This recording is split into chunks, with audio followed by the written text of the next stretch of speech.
Hello, this is Mike. I want to introduce a set of breathing exercises that you could decide to follow, especially during this time of the coronavirus pandemic. Now, why should we worry about breathing exercises? Well, we've seen in the news that the complications that result in death are related to the inability for someone to breathe. The blood oxygen concentration goes low, and then the patients have to go on a ventilator to help them breathe. Now, once we're at a point where we need to go on a ventilator, you might say it's already too late to start doing something like this. In fact, I've heard in the news that it becomes very painful at that point. And so we should be worrying about or doing this before we get anywhere near to that point. This could be something that can be practiced at any time, but in my opinion, can be very useful to increase our breathing capacity and to be able to get oxygen and air into the deepest passages of our lungs. Now, in addition to this, of course, proper sleep, proper diet, exercise, and one other thing that I like to do is to drink a hot tea preparation. So any kind of hot tea is good to kind of clear things up for you. But also one that I like to use is a preparation that's a kind of yogi tea, as I call it.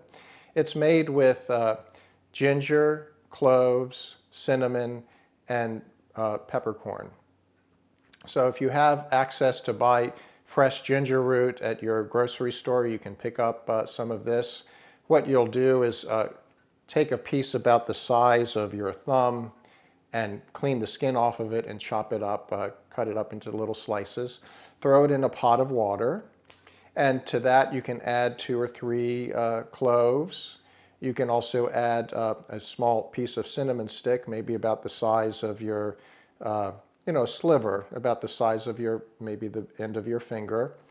And finally, 1 or 2 peppercorns can be also added. This preparation then is brought to a boil, and you boil it for 10 minutes, and then it's more or less ready.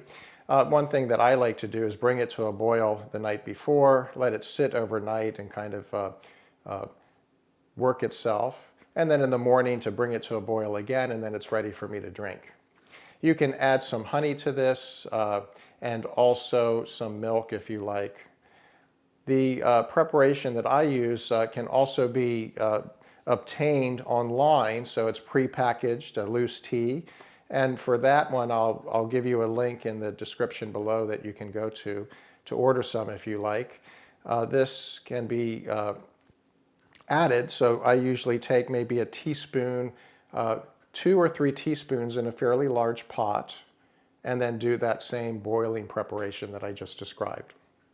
So before we get started with our actual breathing exercises, here I'm sitting in a chair. I want to demonstrate that you don't need to sit on the floor with your legs crossed, although you can choose to do that. You can sit in a chair. So if sitting on the floor isn't right for you, a chair is perfectly fine. The chair, we should be sitting so that we're not leaning back into the chair. If you have to do that because you can't support yourself, then that's fine. You can still do the breathing exercises. But ideally, we're sitting up without leaning back into the chair, and the spine is erect. Secondly, we don't want to be slouching. If you slouch purposely and try to breathe deeply, what you'll notice is it's a little bit harder to breathe. There's no room for the breath to go. But if we lift ourselves up and straighten the spine, we can breathe deeper. So it's a very simple thing that if the front of the body is contracted, there's not space for the breath to go. Before we actually start with the breath, let's just take a couple of stretches. Bring your arm up and over your head and stretch to one side gently, and then stretch to the other side. You can also stretch without bringing your arm over your head. You can just simply press down into your thighs as you come from one side to the other. And then we'll come into a twist, turning to one side, looking over the shoulder, staying here and not forcing yourself with your arms, just gently supporting yourself with your arms. And as we exhale, we're going to draw the navel in and turn it in the direction of our turn. Let's take a couple of breathing cycles like this. Then we'll go to the other side.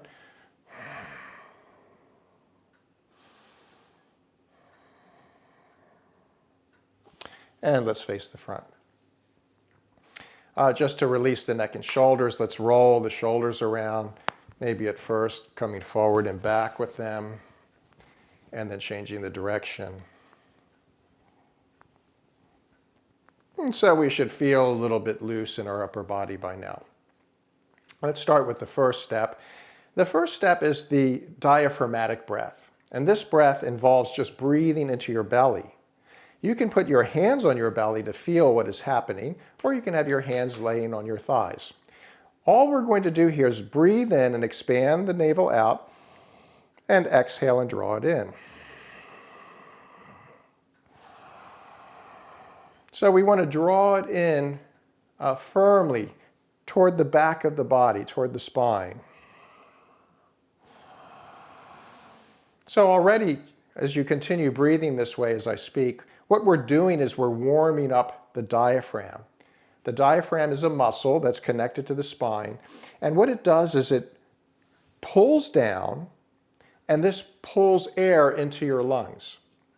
And so we need space for this to happen. So we create extra space by expanding the belly out as we breathe in to give the space for the diaphragm to pull down and for the air to come as deep as possible into the lungs.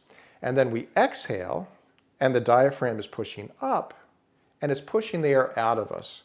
So we try to get as much as we can out until hopefully we're completely empty, and that way we're getting a complete breathing cycle. After a few times, we'll come to a stop, and we'll progress now to add on to this to a three-part breath. So the three parts are the diaphragm that we just did, the diaphragmatic breath, but then we're going to breathe into the sides and then draw the breath into the upper chest, kind of like up into your collarbones. So you can put your hands on your sides as you wish, if you wish to feel what's happening. We start with the navel as we did before. Then we breathe into the sides, into the hands if you have them there. And then we draw the breath up into the upper chest, and then we exhale. Now let's continue with this.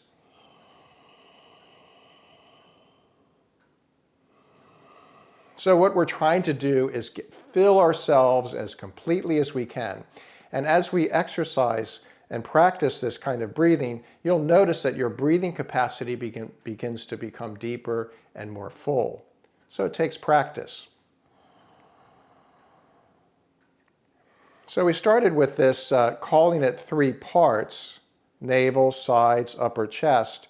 But we want to then progress into making it into a smooth cycle. So it's not 1, 2, 3, but more like opening into it and then closing out of it.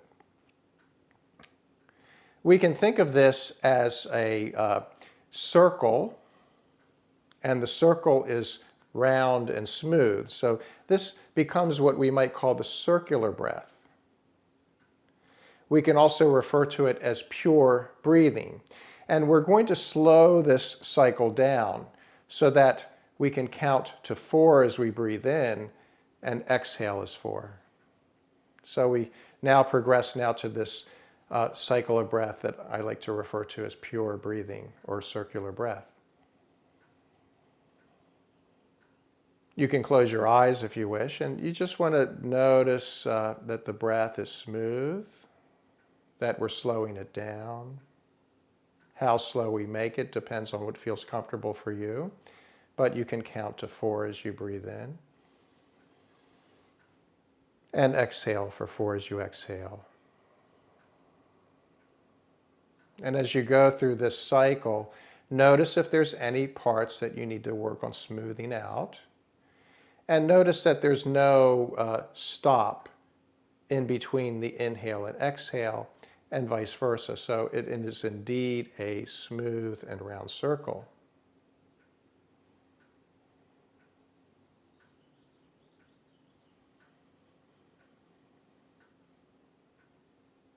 It's a deep cycle of breath.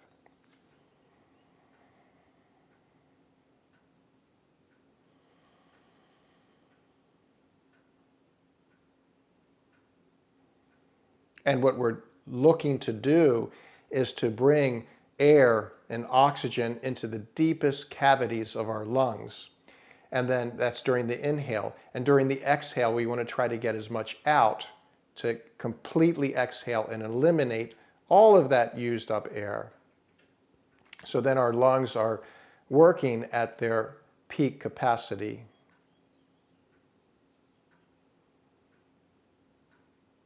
So we can do this for about 20 cycles, and then after we're finished, we can sit and notice how we feel. And it may be that you feel more peaceful. And that's a nice thing, isn't it? Now, this could be the end of our practice in terms of the breathing, but there's a couple more things that we can add on to this. And as I said before, add on if it feels comfortable for you, if you feel it's the right thing for you. Or don't, you can stop here. And so the next thing, if you choose to follow along with this, is called the breath of fire, also called the bellows breath. It's basically the navel breath, the diaphragmatic breath that we started with, but we were doing it slowly. And now what we're going to do is we're going to go a little faster with it. And the pace that you choose should be a pace that feels comfortable for you. It doesn't feel like you're struggling to maintain it. And that you're able to sit with your eyes closed, with your focus on the forehead, on the eyebrow center, as you're doing this, to feel completely relaxed, while the navel is basically pumping in and out at a pace that feels comfortable for you. We'll do this, we can do this for a time that feels comfortable for you. It can be for 20 seconds. I'll go for about a minute here. I don't have a watch to watch this, but I intend to try for a minute. And then this can be extended even more, maybe 3 minutes. You might have to work yourself up to that.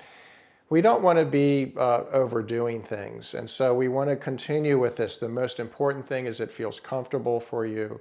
You're not feeling like you're struggling. You're not feeling like you're hyperventilating and make yourself dizzy.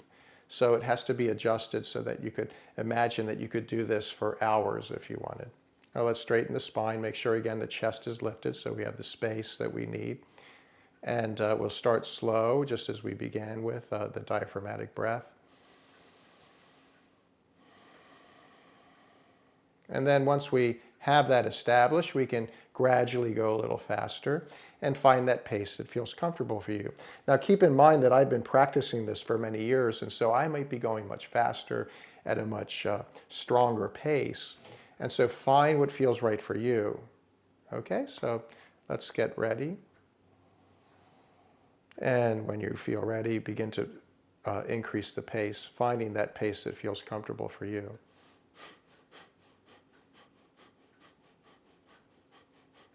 Continuing on as I speak, we need to be relaxed. Notice if your eyes feel like they're clenching, try to relax your eyes, your jaw. Feel like you're totally, almost like you're floating while you're practicing this.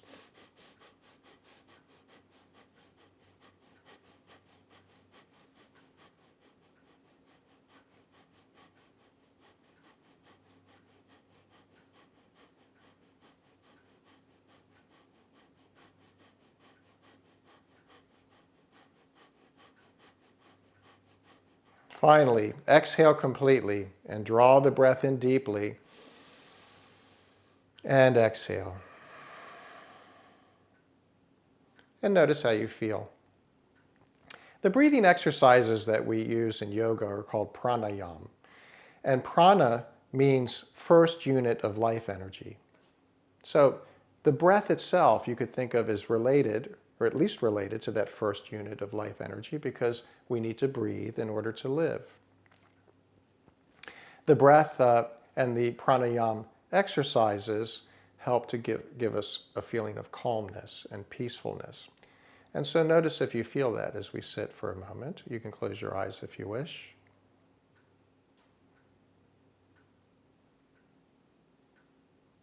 When we suffer complications that come from pneumonia, basically what's happening is that our breath is restricted. And so there's viral pneumonia and bacterial pneumonia. And so oxygenating the blood, or the lungs, I should say, is very helpful, especially for bacteria that might be lodged in the deep recesses of our lungs. These bacteria don't like to be oxygenated in this way. So oxygenating ourselves is very good and helpful, strengthening the breathing capacity, but also possibly flushing and eliminating some invasive bacteria that might be lodged in the lungs. The last breathing exercise I like to call flapping my wings. There might be a more formal name to this. This is what I like to refer to it. And what it basically is the same breath of fire, but to hit the side body. And so the idea here is that I want to create a little bit of a wave, a jar in the lungs to dislodge any phlegm that might be deep in my lungs. Now, one thing to keep in mind is that we don't want to hit ourselves so hard that we hurt ourselves or probably hurt a rib. And so especially if you have ribs that are fragile, you should not do this. But if you feel like this is the right thing for you to do, you can add this movement with the breath of fire. The hitting down is aligned with the exhale. So we breathe in and lift, and then we exhale and slap the side body. And we should hit at just the right so it feels comfortable, not so that you're hurting yourself. So you need to know where that is for you if you're choosing to do this. And so let's begin. Again, the breath of fire, exhaling as we gently hit the side body.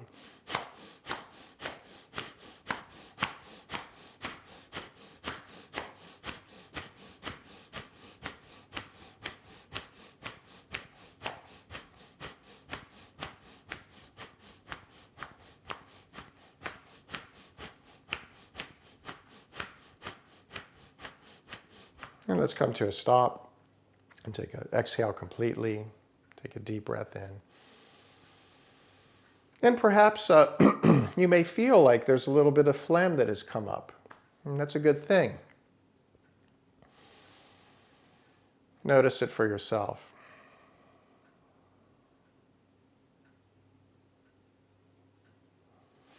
I hope you found this instruction to be useful and interesting to you. And if you choose to follow it, I would recommend practicing it once a day. Morning is a good time after you have a night of sleep. Maybe is a good time to kind of loosen things up in your lungs. Again, I advise you to seek a safe form of exercise for the cardiovascular system, good diet and sleep, and then consider drinking some hot tea. And I gave you one preparation that I enjoy that I call yogi tea. Thank you for watching.